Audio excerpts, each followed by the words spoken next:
இப்போ ஒருத்தருக்கு அரசு துறையில் வேலை கிடைக்கணும்னா கோச்சாரத்தினால் மட்டுமே ஒருவருக்கு அரசு துறையில் வேலை கிடைக்காது. அவருடைய ஜாதகத்தில் அரசு துறையில் வேலை கிடைக்க வேண்டும் என்ற ஒரு பிராப்தம் இருந்தால் இப்பொழுது கோச்சாரம் அதற்கு துணை செய்து அதை வாங்கி கொடுக்கும். 2ஆம் இடத்தில் இருக்கக்கூடிய விரய சனி 7 சனியாக இருந்தாலும் இப்ப குரு பெயர்ச்சிக்கு பிறகு ஜூன் மாசத்துக்கு பிறகு 5 மாதங்கள் குருவினுடைய பார்வையில சனி இருக்க போகிறார். அதனால எந்த ஒரு பிரச்சனையும் அந்த காலகட்டத்தில் இருக்காது. ஆண்டினுடைய ஆரம்பத்தில் சிறு சிறு விரயங்கள் சில பிரச்சனைகள் இருந்தாலும் ஜூன் மாதத்துக்கு அப்புறம் வரக்கூடிய அந்த குரு பயிற்சிக்கு அப்புறம் இருக்கக்கூடிய குரு சனி பகவானை பொறுத்தவரையில் 10ஆம் இடத்துல இருக்கிற சனி அதுவும் ஒரு நல்ல அமைப்பாக எடுத்துக்கலாம். 11ங்கிறது ராஜயோகமாக இருந்தால் இது ஒரு மந்திரி மாதிரி யோகமாக கொடுக்க போகுதுன்னு பார்க்க வேண்டியதுதான். 10ல் ஒரு பாவி இருந்தா 10ல் பாவி இருந்தால் ரொம்ப நல்லது அப்படின்னு சொல்லப்பட்டுள்ளது. அந்த அடிப்படையில் இது ராகுவை பொறுத்தவரையில் தந்தை வழியில் அல்லது பாக்கியஸ்தானத்தில் அதிர்ஷ்ட வாய்ப்புகளை கொஞ்சம் குறைப்பதற்கான வாய்ப்புகள் உண்டு. அதற்கு தேவையான வகையில் இவங்க ராகு அது பரிகாரம் பண்ணலாம், அல்லது புற்று வழிபாடு, அம்பாளோடு வழிபாடு, துர்க்கை வழிபாடுகள்லாம் பண்ணும்போது சிறப்பாக இருக்கும். என்ன காரணம் அப்படின்னு பார்த்தீங்கன்னா, நீங்கள் சொல்றது 100க்கு 100 உண்மைதான். என்ன காரணம்னு பார்த்தீங்கன்னா, அஷ்டம சனி அவர்களுக்கு பாடாப்படுத்தி 7 சனியை விட ரொம்ப மோசம். அதாச்சும் 7 வருஷம் அடிக்கும். 7 வருஷத்துக்கான இது 2 வருஷத்துல 2 வருஷத்துல பண்ணிட்டு அஷ்டம சனி அப்படிங்கிறது பொதுவாகவே ஒரு பாதிப்பை கொடுக்கக்கூடிய ஒரு தன்மையா தான் இருக்குது. பொதுவாக ஜென்ம குரு சரியில்லை என்று சொன்னாலும் குரு பாகியஸ்தானத்தை பார்ப்பதும் 5, 7, 9ஆம் இடத்தை பார்ப்பது, கடகத்துல ராசியிலேயே குரு உச்சம் பெறுவது ஓரளவு நல்ல பலன்களை கொடுக்கும். சனி பெயர்ச்சியும் இவங்களுக்கு பிரச்சனையிலிருந்து விலகி விட்டதுனால இந்த ஆண்டு இவங்களுக்கு ஒரு பெரிய ரிலீஃபாக இருக்க போகுதுன்னு பார்க்கலாம். திருமணத்தை பொறுத்த வரையில இவங்களுக்கு அஷ்டம சனி இருக்கிறதுனால கொஞ்சம் தாமதமா பண்றது ஒரு சிறப்பாக இருக்கும். ஏன்னா இப்ப குருவும் பாத்தீங்கன்னா 12ஆம் இடத்துல இருக்கிறாரு, அதுக்கப்புறம் 1ஆம் இடத்துக்கு வர போறாரு. கொஞ்சம் தாமதமா பண்றது நல்லது. இருந்தாலும் நிறைய ஏஜ் ஆயிடுச்சுன்னா நம்ம இது பண்ண முடியாது, ஆளை விட்டா போதும் அப்படிங்கிற மாதிரி ஆயிருக்கும். ஏன்னா இவங்களுக்கு ஒரு கடந்த 7.5 வருஷமாவே 7.5 சனி பகவான் போயிட்டு இருக்கிறார். பெரிய பாதிப்புகளை கொடுத்துருக்க மாட்டார். இருந்தாலுமே என்னமோ ஒரு பொருளாதாரத்தில் முன்னேற்றம் இல்லாத ஒரு நிலை, எங்கே போனாலும் ஒரு தடை ஏற்படுறது, இது மாதிரி விஷயங்கள்லாம் நடந்திருக்கும். இவங்களுக்கு கொஞ்சம் மன அழுத்தம் ஏற்பட்டிருக்கலாம். ஏன்னா நம்ம மட்டும் இப்படி இருக்கிறவங்க மற்றவெல்லாம் முன்னேறிட்டானே அப்படிங்கிற மாதிரி சில சூழ்நிலைகள்லாம் இவங்களுக்கு உருவாகி இருக்கலாம். குடும்பத்தில் தேவையில்லாத பிரச்சனைகள்லாம் வந்திருக்கலாம்.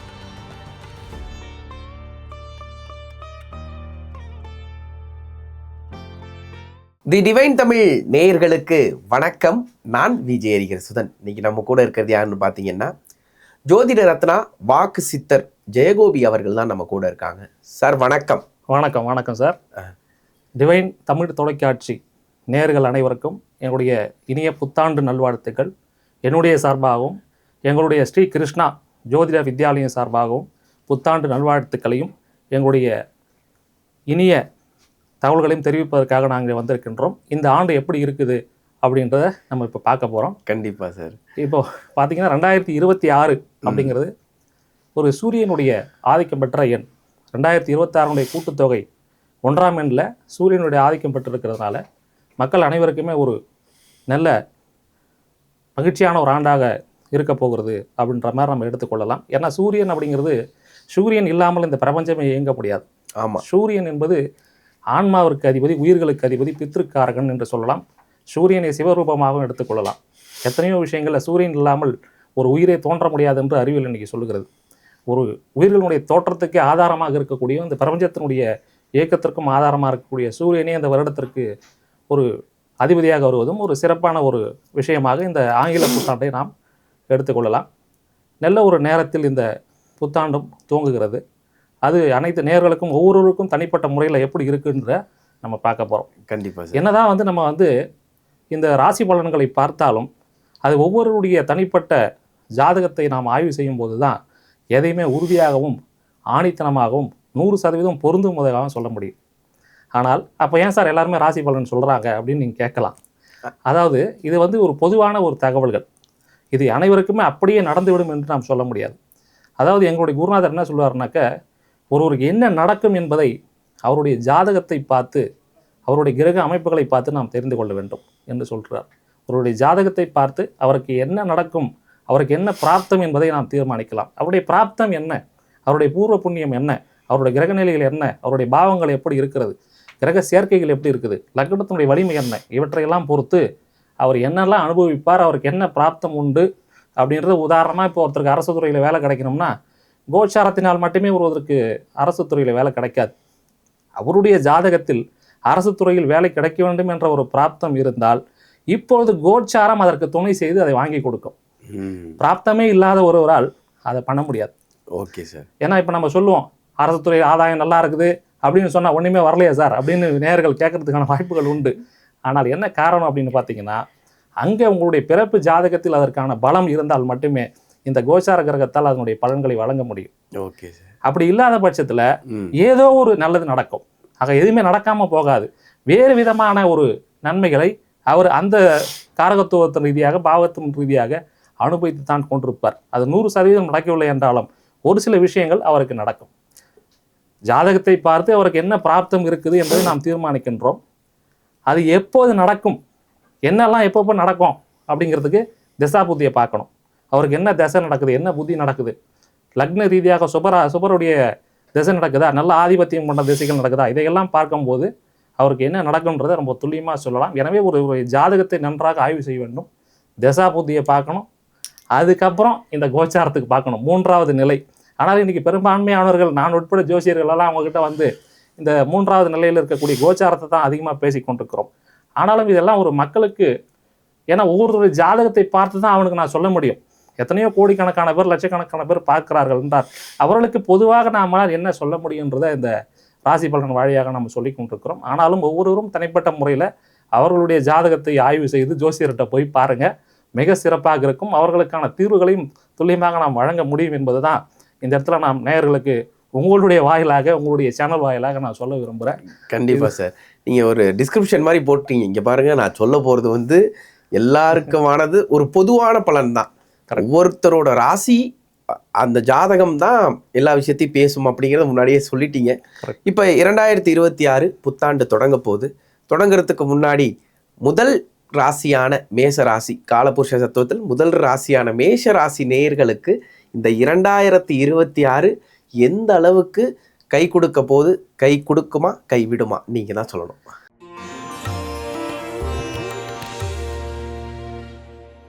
முதல்ல ஒரு நல்ல விஷயமா சொல்லணும் அப்படின்னாக்க, மேஷராசிக்காரர்களுக்கு இருக்கக்கூடிய ராகு இது பயிற்சி அற்புதமான நிலையில் இருக்குது. ஏன்னா ராகு வந்து 11ஆம் இடத்துல இருக்கிறார். 11ஆம் இடத்து ராகு நிறைய ராஜ யோகத்தை கொடுப்பார், அற்புதமான ஒரு பலன். 5ஆம் இடத்தில் இருக்கக்கூடிய கேது பகவானை பொறுத்தவரையில் அவர் சற்று பூர்வ புண்ணிய விஷயங்களை சற்று பாதிப்பு செய்தாலும் பாதிப்பு பெருசாக கொடுக்க மாட்டார். ஏன்னா 5ஆம் இடத்துல இருக்கிற கேது அது லக்னத்துக்கு இருக்கும்போது அதிக முக்கியத்துவம் கொடுக்கணுமாக்காண்டி ராசியில் இருக்கும்போது பெரிய பாதிப்பை கொடுக்க மாட்டார். நமக்கு முக்கியமாக ராகு பெரிய யோகத்தை கொடுக்கக்கூடிய நிலையில் இந்த மேசராசிக்காரர்களுக்கு ஒரு ராஜ யோகத்தை கொடுப்பார் அப்படின்ற மாதிரி எடுத்துக்கலாம். குரு பெயர்ச்சியை பொறுத்தவரையில் குரு வந்து இப்போ வந்து 3ஆம் இடத்துல இருக்கிறாரு, வக்ரகதியில் இருந்துருக்காரு. அடுத்த இப்போ 3ஆம் நிலையை பொறுத்தவரையில் இது ஒரு சுமாரான மதியமான நிலையாக எடுத்துக்கொள்ளலாம். அடுத்த வருஷம் ஜூன் மாதம் 1ஆம் தேதி குரு பெயர்ச்சி திருக்கணித முறையில் நடக்க போது. குரு பெயர்ச்சி நடக்கும்போது 4ஆம் இடத்துக்கு குரு வந்து உச்சமாக போகின்றார். அதை பொறுத்தவரையில், ஏன்னா இவருக்கு பாக்யாதிபதி அவர் தான், பாக்யாதிபதி உச்சம் பெறுகிறார் என்ற அடிப்படையில் பொதுவாக 4ஆம் இடத்துக்கு குரு வர்றது சிறப்பு இல்லை, மீடியமான பலன்னு சொன்னாலும் ஒரு பாக்யாதிபதி உச்சம் பெறுகிறார் என்ற அடிப்படையில் ஒரு நல்ல விஷயங்களை ஏற்படுத்துவார். விரயஸ்தானத்தை பார்ப்பதனால சுபமான செலவுகளை அதிகமாக சுப விஷயங்களை நடத்துவதற்கான வாய்ப்புகள் குரு பயிற்சியை பொறுத்தவரையில் மேஷராசிக்காரர்களுக்கு உண்டு. சனி பயிற்சியை பொறுத்தவரையில் மேஷராசிக்காரர்கள் 7.5 சனி ஆரம்பிச்சிருச்சு அப்படின்னு ரொம்ப பயந்துட்டு இருப்பாங்க. ரொம்ப சாதா பயம் இல்லை, எக்ஸ்ட்ரா சாதா. அவர்களுக்கெல்லாம் இப்போ நான் ஒரு நல்லது ஒரு தகவலை சொல்ல போகிறேன். என்ன அப்படின்னு கேட்டிங்கன்னா, 12ஆம் இடத்துல இருக்கக்கூடிய விரய சனி 7.5 சனியாக இருந்தாலும் இப்போ குரு பயிற்சிக்கு பிறகு ஜூன் மாதத்துக்கு பிறகு 5 மாதங்கள் குருவினுடைய பார்வையில் சனி இருக்க போகிறார். அதனால் எந்த ஒரு பிரச்சனையும் அந்த காலகட்டத்தில் இருக்காது. ஆண்டினுடைய ஆரம்பத்தில் சிறு சிறு விரயங்கள், சில பிரச்சனைகள் இருந்தாலும் ஜூன் மாதத்துக்கு அப்புறம் வரக்கூடிய அந்த குரு பயிற்சிக்கு அப்புறம் இருக்கக்கூடிய குரு, உச்சம் பெற்ற குரு அந்த மீனராசியை பார்க்கறதுனால, சனி பகவானையும் பார்க்கறதுனால இவங்களுக்கு அந்த சனி பகவான் ஒரு யோகத்தை கொடுக்கக்கூடிய அமைப்பாக மாறப்போகிறது. இருந்தாலும் அந்த மீண்டும் இப்போ என்ன இன்னொரு விஷயத்தையும் சொல்கிறேன்னாக்க, குரு மிக வேகமாக போக போகிறார். இப்போ நம்ம மார்ச் மாதம் ஜூன் மாதம் வராருன்னு சொன்னோம். மீண்டும் 30/10 அவர் சிம்மத்துக்கு போக போகிறார். 30/10 சிம்மத்துக்கு போகும்போது இன்னொரு பயிற்சி ஆக போகுது. இந்த வருஷத்தில் 2 குரு பயிற்சி நடக்க போகுது. இப்போ ஒரு குரு பயிற்சி நடந்துட்டுருக்குது, அது அதிசாரமாக போகிறார். 30/10 ரொம்ப வேகமாக வந்து குரு 5 மாதத்தில் மாற போகிறாரு. அதற்கப்புறம் குரு பார்வை இல்லாதப்ப சின்ன சின்ன இடையூறுகள் இருக்கலாம். ஆண்டினுடைய இறுதியில் சின்ன சின்ன இடையூறுகள் இருக்கலாம். மீண்டும் குரு வக்ரம் ஆவார். இப்படி தான் அவர் மேஷராசிக்காரர்களுக்கு போயின்னு இருக்கிறது. அஸ்வினி நட்சத்திரத்தை பொறுத்தவரையில் ஒரு மதியமான பலன்கள் இருக்கும். பரணி நட்சத்திரத்துக்கும் கிருத்திகை நட்சத்திரத்துக்கும் சிறப்பான பலன்கள் இந்த ஆண்டில் இருக்க போகிறது. ஓகே. மொத்தத்தில் நான் ஆரம்பத்தில் கேட்கும்போது கை கொடுப்பீங்களா இல்லை கை விடுவீங்களான்னு, ஆனால் ரெண்டுமே கிட்டத்தட்ட இருக்கிற மாதிரி தான் இருக்குது. ஆனாலும் பெரிய அளவுக்கு பாதகம் இல்லை அப்படின்னு தான் சொல்லியிருக்கீங்க. இப்போ இந்த குடும்ப வாழ்க்கை எப்படி இருக்கும், அதே மாதிரி எந்த தெய்வத்தை இவங்க பிடிச்சுக்கணும் சார்? பொதுவாகவே மேஷராசிக்காரர்கள் முருகனுடைய வழிபாடு வச்சுக்கிறதும் மகாலட்சுமியுடைய வழிபாடு வச்சுக்கிறதும் இவங்களுக்கு சிறப்பாக இருக்கும். குடும்பத்தில் பிரச்சனைகள் வராமல் இருப்பதற்கு 7ஆம் இடமுடைய சுக்கிரனை மகாலட்சுமியுடைய வழிபாடு மூலமாக திருப்திப்படுத்த முடியும். ராசியினுடைய அதிபதி அங்காரகன், அவருக்கு முருகனுடைய வழிபாடுகள் பண்ணுறதும் நல்ல மேன்மையான பலன்களை கொடுக்கும். 7.5 சனி இருக்கிறதுனால சனிக்கிழமையில் சனி பகவானுக்கு நல்லெண்ணெய் தீபம் போடுறது, ஆஞ்சநேயர் வழிபாடு பண்ணுறது, இது போன்ற விஷயங்களையும் தொடர்ந்து செய்து வருவதனால மிகச்சிறந்த பலன்களை அவர்கள் அனுபவிப்பார்கள். நல்லதே நடக்கும். கண்டிப்பாக சார். பெரிய பால் எடுத்துகிட்டு வந்து ஊற்றிட்டீங்க, நல்லதே நடக்கும் அப்படின்னு சொல்லிட்டு. அடுத்ததாக காலபுருஷ தத்துவத்தின் 2வது ராசியான ரிஷப ராசிக்கு எப்படி இருக்க போகுது? ஏன்னா எல்லா ஜோதிடர்களும் போன வருஷமும் சரி இந்த வருஷமும் சரி புத்தாண்டு பலனில் சொல்கிறது ரிஷப ராசிக்கு நல்லா இருக்கும். ஆனால் அந்த ராசிக்காரர்களை போய் இப்போ கேட்டால் தான் தெரியும். இருந்தாலும் ரிஷப ராசிக்கு இந்த புத்தாண்டு எப்படி இருக்க போகுது?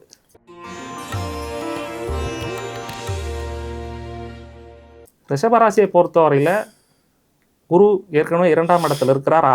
ஆண்டினுடைய துவக்கத்திலேயே ஓரளவுக்கு நல்ல ஒரு பலன்களை கொடுத்து கொண்டிருக்கிறார். போக போக கொஞ்சம் செலவுகள் அதிகமாவதற்கான வாய்ப்புகள் உண்டு. ஏன்னா 3ஆம் இடத்துக்கு குரு போகிறாரு. அது அவ்வளவு பெரிய விசேஷமான ஒரு இடம் இல்லை. ஜூன் மாதம் 1ஆம் தேதிக்கு அப்புறம் குரு 3ஆம் இடத்துக்கு பயிற்சியாக போகிறார். இப்பொழுது 2ஆம் இடத்துல வக்ரகதியில் இருக்கக்கூடிய குரு ஒரு நல்ல பலன்களை கொடுப்பார் அப்படிங்கிற மாதிரி நம்ம எடுத்துக்கலாம். சனி பயிற்சியை பொறுத்தவரையில் அதுவும் ஒரு சிறப்பான இடத்துல இருக்குது. 11ஆம் இடத்துல இருக்கக்கூடிய சனி மிகச்சிறந்த ராஜயோக பலன்களை கொடுப்பார் அப்படின்னு எடுத்துக்கலாம். குறிப்பாக ரிஷபராசிக்காரர்களுக்கு யோகாதிபதியே சனி பகவானாக இருக்கிறதுனால மிகச்சிறந்த பலன்களை அவர்களுக்கு சனி பகவான் வழங்குவார். குரு பார்வையில் இருக்கக்கூடிய சனி நல்ல யோக பலன்களை வழங்குவார் அப்படின்ற மாதிரி நம்ம எதிர்பார்க்கலாம்.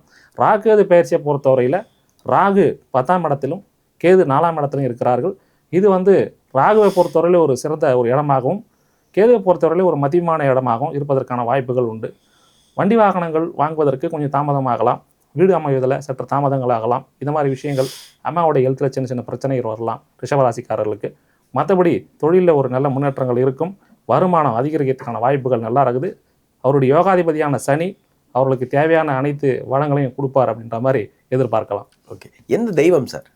இவர்களுக்கு பொதுவாகவே சுக்கிரன் அப்படின்னாவே மகாலட்சுமி வழிபாடு பண்ணுறதும் பெருமாளுடைய வழிபாடு பண்ணுறதும். ஏன்னா 2ஆம் அதிபதியே இப்போ புதன், அதற்கு அதிபதியும் பெருமாளாக இருக்கிறதுனால பெருமாளையும் மகாலட்சுமியும் இவங்க பிடிச்சிருந்தாவே பெரிய முன்னேற்றங்கள் இவங்களுடைய வாழ்க்கையில் கிடைக்கும். ஓகே. இந்த இப்போ இவங்களுக்கு 4ஆம் இடத்துல கேது இருக்கிறதுனால விநாயகருடைய வழிபாடும் பண்ணிக்கலாம். வேற ஒன்றும் தேவையில்லை. ஓகே சார், அற்புதமாக சொல்லியிருக்கீங்க. அடுத்ததாக 3வது ராசியான மிதுன ராசிக்கு இந்த 2026 புத்தாண்டு எப்படி இருக்க போகுது? மிதுன ராசியை பொறுத்தவரையில் ஏற்கனவே ஜென்ம குருவாக இருக்கிறார், வக்ரத்தில் போயின்னு இருக்கிறாரு. ஜூன் 1ஆம் தேதிக்கு அப்புறம் நடக்கக்கூடிய குரு பயிற்சி மிகச்சிறந்த ஒரு பலன்களை இவங்களுக்கு கொடுக்க போகுது. 2ஆம் இடத்துல போய் உச்சமாக போகிறாரு.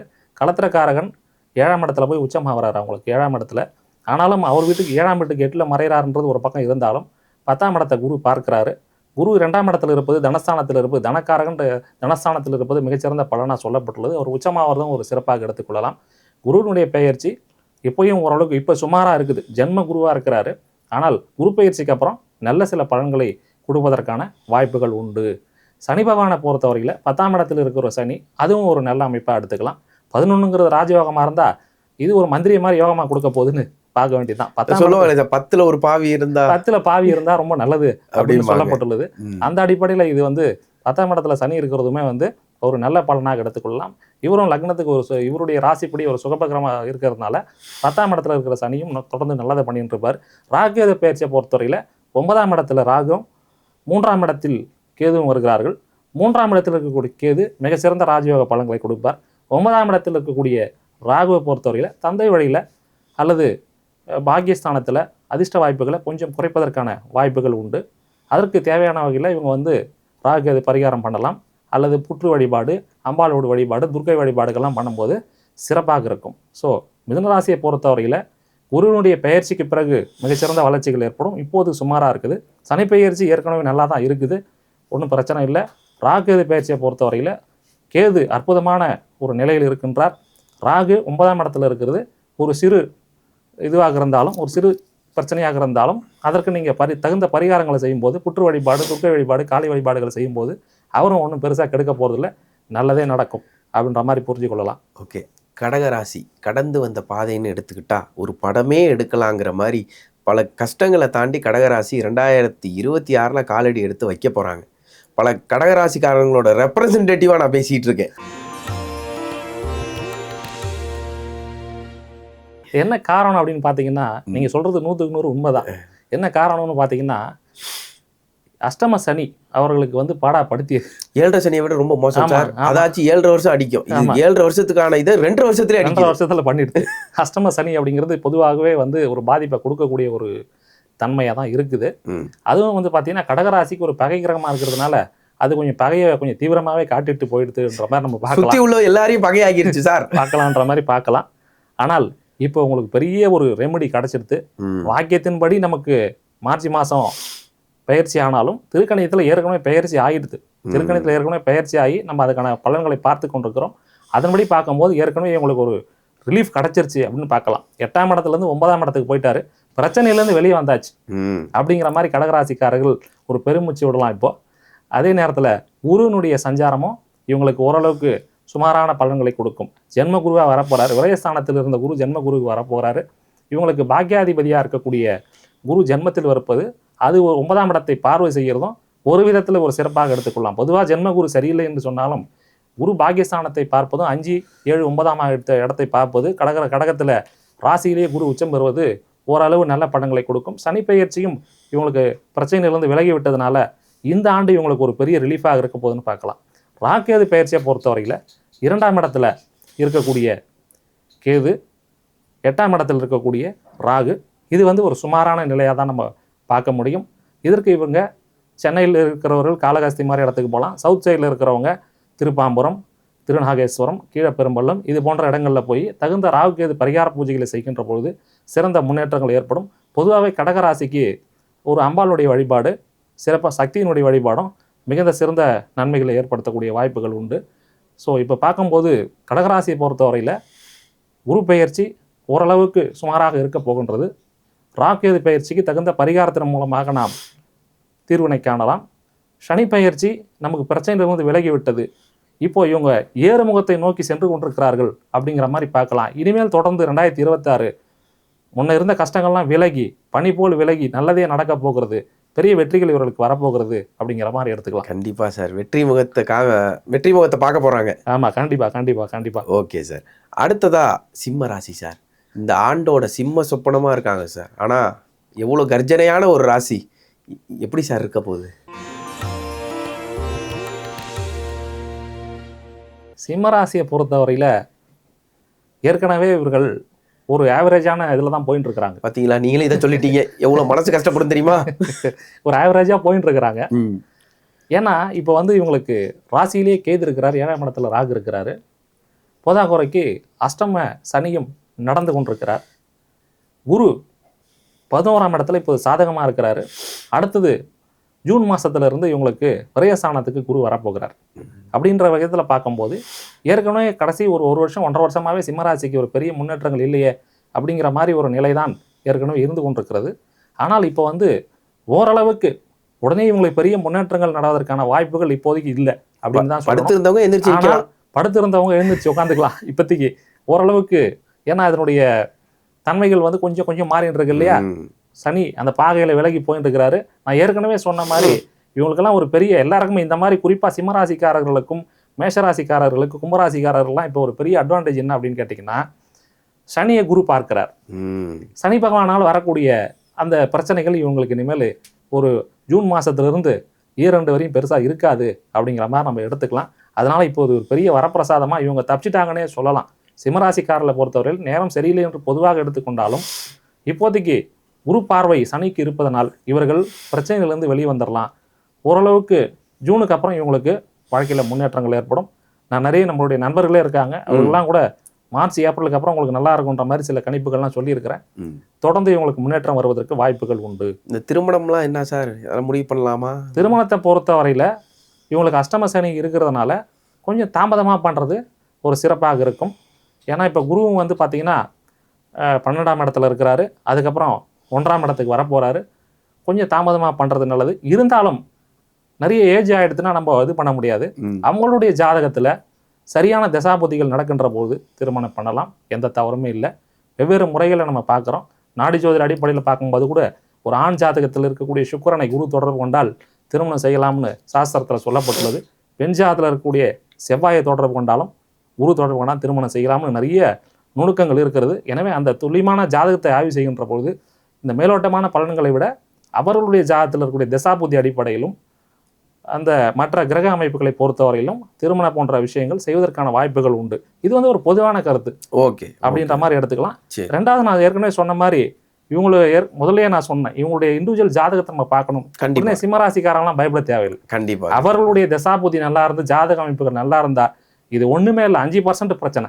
ஓகே, எந்த தெய்வத்தை சார் அவங்க பிடிச்சுக்கணும்? சிம்மராசியை பொறுத்தவரையில சூரிய வழிபாடு மிகச்சிறந்த பலன்களை கொடுக்கும். சிவனுடைய வழிபாடு, ஞாயிற்றுக்கிழமைகள்ல சிவ வழிபாடு பண்றதும் பெருமாளுடைய வழிபாடு பண்றதும் பொருளாதாரத்தை நல்ல முன்னேற்றங்களை கொடுப்பதற்கான வாய்ப்புகள் உண்டு. சரி சார். அடுத்ததா இவங்களுக்கு ராக்கேது பயிற்சி சரியில்லை என்று சொல்லியிருக்கோம் இல்லையா? அதனால இவங்க காளகாஸ்தி, ஏற்கனவே சொன்ன கீழப்பெரும்பள்ளம், திருநாகேஸ்வரம், இந்த மாதிரி இடத்துல போய் இவங்க பண்ணிக்கிறது, பரிகார பூஜைகள் பண்றதும் சிறப்பான பலன்களை கொடுக்கும்.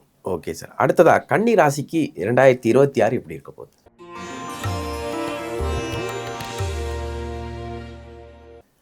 கன்னிராசியை பொறுத்தவரையில் ஒரு நல்ல அமைப்பு அப்படின்னு எடுத்துக்கலாம். ஏன்னா 10ஆம் இடத்துல இருக்கக்கூடிய குரு 11ஆம் இடத்துக்கு வரப்போகிறாரு ஜூனுக்கு அப்புறம்.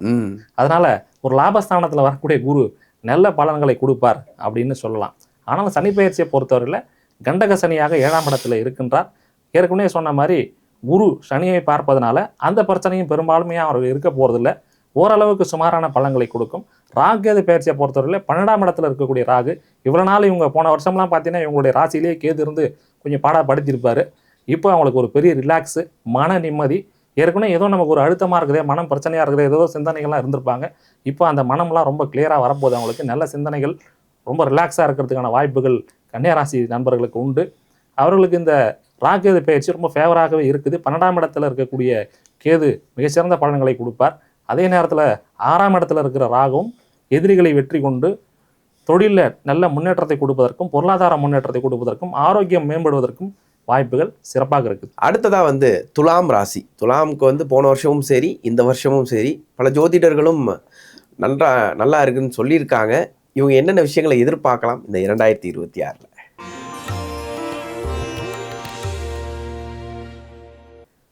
துளாராசியை பொறுத்தவரையில் ஏற்கனவே குரு பார்வையில் தான் ஆண்டினுடைய துவக்கமே இருக்கின்றது.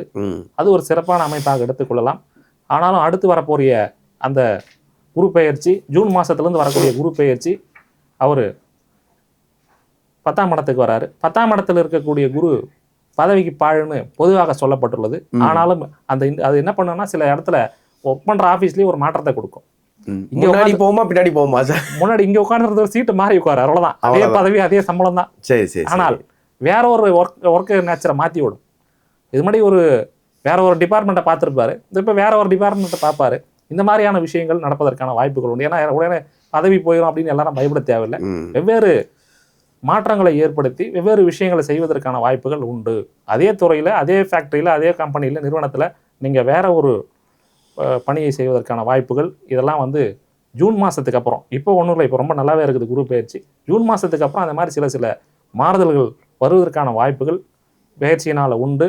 ராகு பயிற்சியை பொறுத்தவரையில் கேது ரொம்ப அற்புதமான இடத்துல 11ஆம் இடத்துல இருக்கிறார்.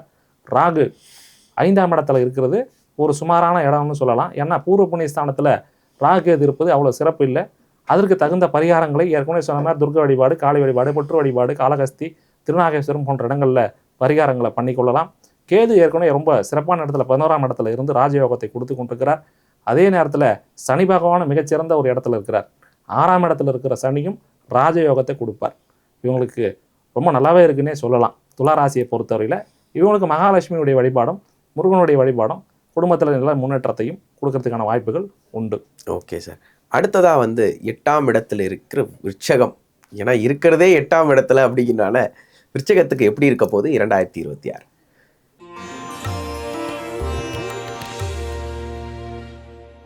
விருச்சிகத்தை பொறுத்தவரையில் ஏற்கனவே கொஞ்சம் பிரச்சனைகளை சந்திச்சிருப்பார்கள். ஏன்னா 8ஆம் இடத்துல இருந்த குரு இல்லையா? 8ஆம் இடத்துல இருந்த குரு 5ஆம் இடத்துல சனி பகவான் இருக்கிறாரு, 4ஆம் இடத்துல ராகு, 10ல் கேது. இவையெல்லாம் ஒரு சுமாரான அமைப்புகளாக ஏற்கனவே சென்ற ஆண்டில் இருந்திருக்கலாம். இனிமேல் வரக்கூடிய பெயர்ச்சியை பொறுத்தவரையில் ஓரளவுக்கு நல்லாவே இருக்க போகுது. விருச்சிகத்தை பொறுத்தவரையில் 9ஆம் இடத்துக்கு வரப்போகிறார் குரு. ஜூன் மாதத்துக்கு அப்புறம் குரு பெயர்ச்சியாகி கடகத்தில் உச்சமடைந்து ராசியை பார்க்க போகிறாரு. அதனால் மிகச்சிறந்த பலன்கள் விருச்சிக ராசிக்கு ஏற்படும்னு சொல்லலாம். சனி பகவானை பொறுத்தவரையில் 5ஆம் இடத்துல இருக்கக்கூடிய சரி ஒரு மதியமான பலன்கள் கொடுப்பார். நான் ஏற்கனவே சொன்ன மாதிரி குருவினுடைய பார்வையில் சனி இருப்பதனால் ஒரு பெரிய பிரச்சனைகளை சனி பகவான் கொடுக்க மாட்டார்னு எதிர்பார்க்கலாம். ராகு பெயர்ச்சியை பொறுத்தவரையில் ராகு 4ஆம் இடத்திலும் கேது 10ஆம் இடத்திலும் இருக்கிறார்கள். கேது 10ஆம் இடத்துல இருக்கிறது நல்லது தான். 10ல் பாவி இருக்கலாம்னு ஏற்கனவே சொல்லியிருக்கோம். 4ஆம் இடத்துல இருக்கக்கூடிய ராகு தாய் வழியில் சிறு சிறு உடல் உபாதைகளை ஏற்படுவதற்கும் வண்டி வாகனங்களில் சிறு பழுதுகள் ஏற்படுவதற்கும் வாய்ப்புகள் உண்டு. அதற்கு தகுந்த பரிகாரங்களை நம்ம பண்ணிக்கும் போது நல்லா இருக்கும். ஒன்றும் பயப்பட தேவையில்லை. இந்த ஆண்டு சிறப்பாகவே இருக்கும் இவர்களுக்கு. ஓகே. ஆரோக்கியத்தில் மட்டும் கொஞ்சம் கவனம் தேவை உங்களுக்கு. Okay okay. விருச்சிக ராசியை பொறுத்தவரையில் ஆரோக்கியத்தில் மேஷராசிக்கும் விருச்சிக ராசிக்கும் ஆரோக்கியத்தில் கவனம் தேவை. ஓகே. எந்த தெய்வம் சார் இவங்களுக்கு?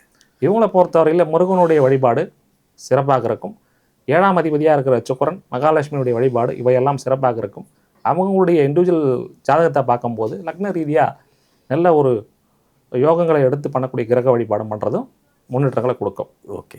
அடுத்து காலச்சக்கர புருஷ தத்துவத்தின்படி 9வது இடத்துல இருக்கிற தனுசு ராசி எப்படி இருக்க போது இந்த 2026?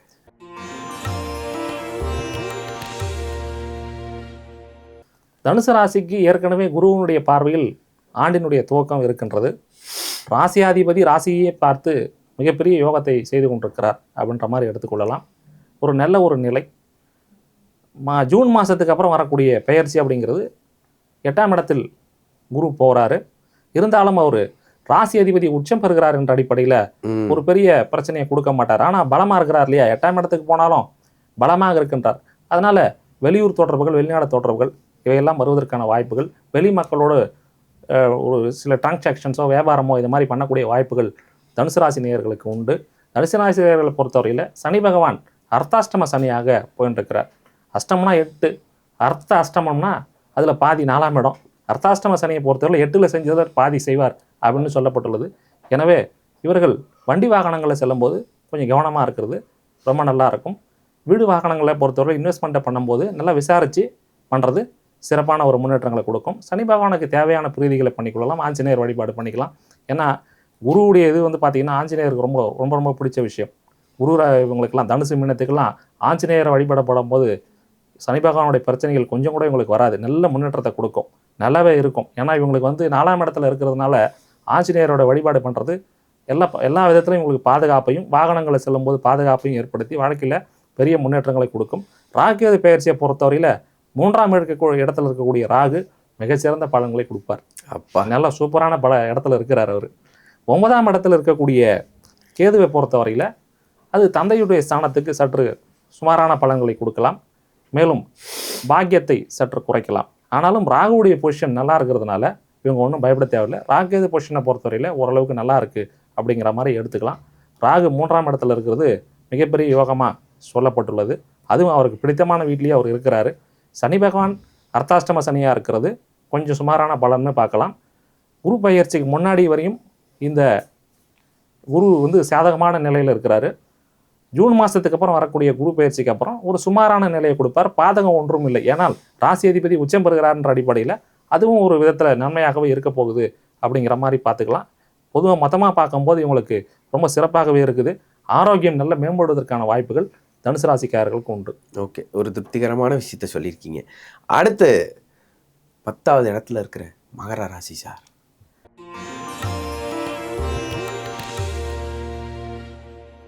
மகர ராசியை பொறுத்தவரையில் கடகராசியை மாதிரி தான் இவங்களும். ஆமாம்மா, அதான் உங்கள்ட்ட மெல்லமா சொன்ன பாருங்க, மகர ராசி சார் அப்படின்னு ஆழமா சொல்றேன். ஏதாச்சும் நல்லதா சொல்லி கொடுங்க.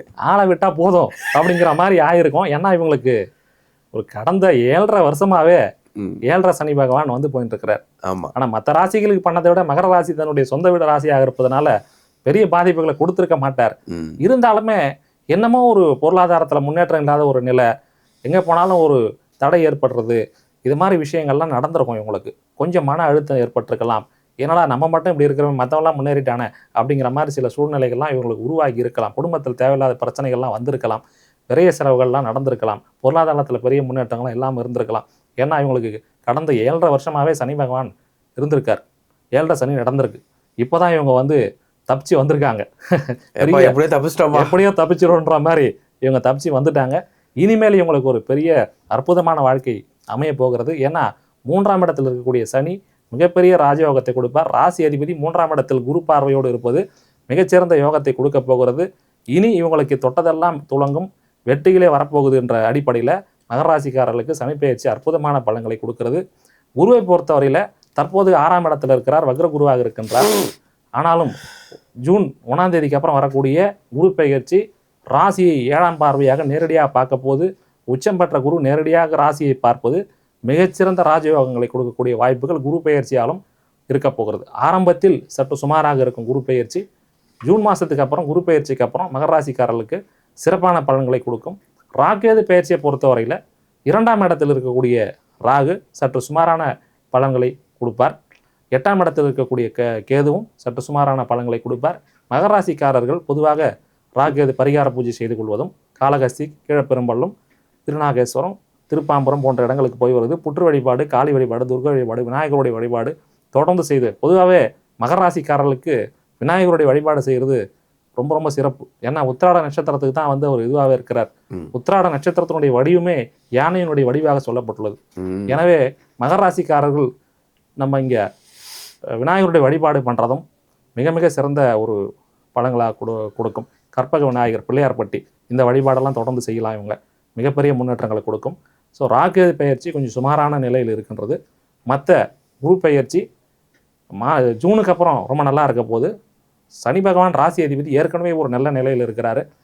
ஆவரேஜாக பார்க்கும்போது ஓரளவுக்கு 60-70% நல்லாவே இருக்குது மகர ராசிக்காரர்களுக்கு. பெரும்பான்மையாக முக்கியமாக சொல்ல வேண்டிய தகவல், 7.5 சனி முடிஞ்சு ரிலாக்ஸ் ஆகிட்டாங்க. 2026 இவங்க நிம்மதி பெருமூச்சு விடலாம் அப்படிங்கிற மாதிரி நம்ம எடுத்துக்கலாம். கண்டிப்பாக சார். 2026 மகர ராசிக்கு all is well. Yes, okay sir. அடுத்ததா 11வது ராசியான கும்ப ராசி சார். இந்த வருஷம் ஆரம்பிச்சதுலேருந்தே அவங்க என்னென்ன அவங்களும் ஒரு விதத்தில் ரொம்ப சஃபர் ஆகிட்டு வராங்க சனி பகவானால். எப்படி இருக்க போகுது 2026?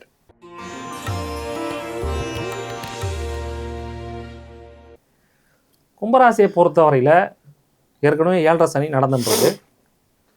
இப்போ 2ஆம் இடத்துல சனி பகவான் இருக்கிறார். இது ஒரு சிறு குறைவாக இருந்தாலும் குரு பார்வையில் சனி வரப்போகிறார் அப்படின்னு சொன்னேன் 5-6 மாதங்களுக்கு. அது ஒரு சிறந்த முன்னேற்றங்களை இவங்களுக்கு கொடுக்கும். அந்த நேரத்தில் இவங்களுக்கு தேவையான வளர்ச்சிகள் ஏற்படுவதற்கான வாய்ப்புகள் உண்டு. ராசியிலேயே ராகு சஞ்சரிப்பதும் 7ஆம் இடத்தில் கேது சஞ்சரிப்பதும் அவ்வளவு சிறப்பில்லை என்று நாம் எடுத்துக்கொள்ளலாம். அதற்கும் தேவையான பரிகாரங்கள் நான் ஏற்கனவே சொன்ன மாதிரி இந்த காளகஸ்தி, திருப்பாம்பரம், திருநாகேஸ்வரம், கீழப்பெரும்பள்ளம் இது போன்ற இடங்களுக்கு போகிறது, புற்று வழிபாடு, துர்கை வழிபாடு, காளி வழிபாடு இவற்றெல்லாம் செய்வது, விநாயகருடைய வழிபாடு செய்வதும் ராகேதுவால் இருக்கக்கூடிய பிரச்சனைகளை பெரும்பான்மையாக கொடுக்கும். பொதுவாக நிறைய தான தர்மங்கள் செய்வதும் சிறப்பான பலன்களை கொடுக்கும். இவனை பொறுத்தவரையில் குரு ஏற்கனவே சிறப்பான இடத்துல 5ஆம் பார்வையாக பார்த்து கொண்டிருக்கிறார் கும்பராசிக்காரர்களுக்கு. இவங்களுக்கு 2 அட்வான்டேஜ் என்னென்னா, இப்போது குரு பெயர்ச்சிக்கு முன்னாடி குரு ராசியை பார்த்து கொண்டிருக்கிறார். குரு பெயர்ச்சி ஆனதுக்கப்புறம் ராசி அதிபதியை குரு பார்க்க போகிறார். அப்போது இந்த வருஷம் ஃபுல்லாகவே இவங்களுக்கு பிரச்சனைகள் பெரும்பான்மையாக இருக்காதுன்ற மாதிரி நம்ம எதிர்பார்க்கலாம். ஏன்னா பிரச்சனை இருக்குது பயிற்சியின் அடிப்படையில், ஆனால் அதுக்கு விதிவிலக்கின் அடிப்படையில் பிரச்சனைக்கான தீர்வுமே இவங்களுக்கு கிடைக்க போகுது. எனவே இது ஒரு நல்ல ஒரு அமைப்பாக கும்பராசிக்காரர்களுக்கு பிரச்சனைகளுக்கு நடுவில் ஒரு நல்ல ஒரு ஆண்டாக இந்த ஆண்டு இருக்க போகிறது. நல்லாவே இருக்கும், நல்ல வளர்ச்சியை இருக்கும்னு எதிர்பார்க்கலாம். கண்டிப்பாக சார். எந்த தெய்வம் சார்? கும்பராசியை பொறுத்தவரையில் இவங்க சிவ வழிபாடு பண்ணுறதும் முருகனுடைய வழிபாடு பண்ணுறதும் சிறப்பான பலன்களை கொடுக்கும். ஓகே. காலபுருஷ தத்துவத்தின் கடைசி ராசியான மீன ராசி பாத சனியை நோக்கி நகர்ந்துக்கிட்டு இருக்காங்க. எப்படி இருக்க போகுது?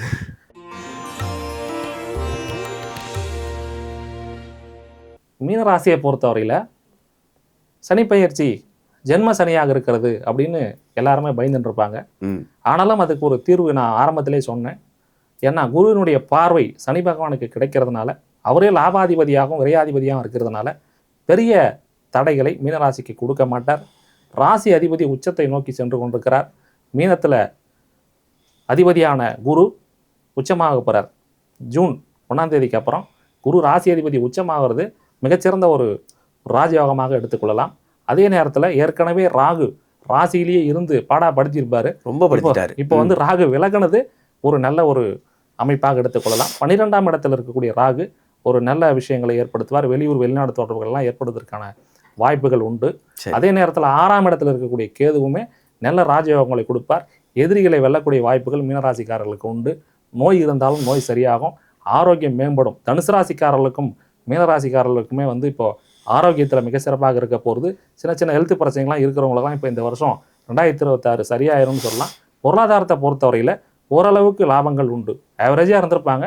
இப்போ அதுலேருந்து கொஞ்சம் முன்னேற்றங்கள் வரும். குரு பெயர்ச்சியும் ஜூன் 1ஆம் தேதிக்கு அப்புறம் மிக சிறப்பாக இருக்க போது. 4ஆம் இடத்துல இருக்கிற குரு 5ஆம் இடத்துக்கு வந்து ராசியே பார்க்கிறான்றது மிகச்சிறந்த ராஜயோகத்தை கொடுக்கக்கூடிய அமைப்பு. பொதுவாக இப்போ மொத்தமாக பார்க்கும்போது மீனராசிக்கு நல்லாவே இருக்குது இந்த வருஷம் அப்படின்னு சொல்லலாம். எதுவும் பயப்பட தேவையில்லை. 7 சனி அப்படின்னு சொல்லி பயந்தாலும் அவங்களுடைய ஜாதகத்தில் அவங்களுடைய தசாபுதி இதெல்லாம் பார்க்கும்போது இது ஒன்றும் பெரிய பிரச்சனையே இல்லை.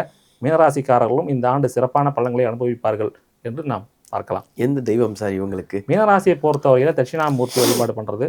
தனுசு ராசிக்காரர்களும் மீனராசிக்காரர்களும் பொதுவாகவே குரு அம்சமாக இருக்கக்கூடிய தட்சிணாமூர்த்தி, மகான்கள், சித்தர்களுடைய வழிபாடு பண்ணுறது மிகச்சிறந்த பலன்களை அவர்களுக்கு ஏற்படுத்தும். ஆஞ்சநேயருடைய வழிபாடும் பண்ணலாம்னு சொல்லியிருக்கிறேன். அதுவும் நல்ல முன்னேற்றத்தை கொடுக்கும். கண்டிப்பாக சார். இந்த 12 ராசிகளுக்கும் 2026 எப்படி இருக்கும் அப்படின்னு அருமையாக சொல்லியிருக்கீங்க. வாக்கு சித்தரோட வாக்கு இந்த வருஷம் எத்தனை பேருக்கு நல்ல விஷயங்களை கொடுக்க போகுது அப்படிங்கிறத நம்ம பொறுத்திருந்து தான் பார்க்கணும். இருந்தாலும் உங்களுடைய நேரத்திற்கும் உங்களுடைய வார்த்தைகளுக்கும் உங்களுடைய கருத்துக்களுக்கும் மிக்க நன்றி சார். என்னுடைய சார்பாகவும் எங்களுடைய கிருஷ்ணா ஜோதிட வித்யாலயம் சார்பாகவும் உங்கள் அனைவருக்கும் எங்களுடைய புத்தாண்டு வாழ்த்துக்களை மீண்டும் தெரிவித்துக் கொள்கிறேன். வாழ்க வளமுடன்.